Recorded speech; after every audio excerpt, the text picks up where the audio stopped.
ഇന്ന് നമ്മൾ ചർച്ച ചെയ്യുന്ന കാര്യം വർഷകാല രോഗങ്ങളാണ്. വർഷകാലം വരികയായി, മഴ വന്നു. ഇനി ഏറ്റവും പ്രധാനമായി വരുന്ന രോഗങ്ങൾ പകർച്ചവ്യാധികളാണ്. പകർച്ചവ്യാധികൾ കഴിഞ്ഞാൽ പിന്നെ സാധ്യതയുള്ള ഏറ്റവും വലിയ രോഗങ്ങൾ വാതരോഗങ്ങളാണ്. വാതരോഗങ്ങൾ പ്രായമായ ആളുകൾ, അതേപോലെ യൗവനകാലത്ത് അധികമായിട്ട് കഠിനമായി ജോലി ചെയ്ത ആളുകൾ, BP പേഷ്യൻസ്, സ്ഥിരമായിട്ട് BP രോഗങ്ങളുള്ളവർ,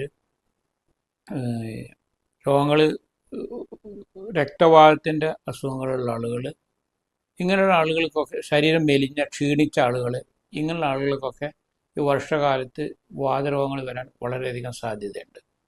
നമുക്കറിയാം, കനത്ത മഴയും കാറ്റും കാരണം അന്തരീക്ഷം മുഴുവൻ തണുത്ത് ഉറഞ്ഞിരിക്കുകയായിരിക്കും.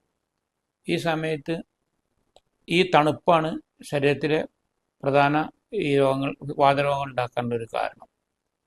അപ്പോൾ അതിനെതിരായിട്ട്, തണുപ്പിനെതിരെയുള്ള ഭക്ഷണക്രമങ്ങളും ശീലങ്ങളുമാണ് ഈ രോഗത്തെ പ്രതിരോധിക്കാൻ വേണ്ടി നമ്മൾ ആദ്യം ചെയ്യേണ്ടത്.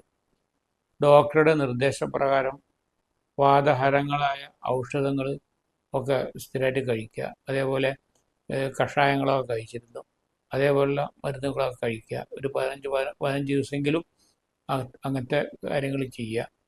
കഴിയുന്ന ആളുകളൊക്കെ ഒരു പഞ്ചകർമ്മ ട്രീറ്റ്മെൻറ്റോ അല്ലെങ്കിൽ ഒരു അഭ്യംഗമോ ഒക്കെ ചെയ്യുന്നത് നല്ലതാണ്.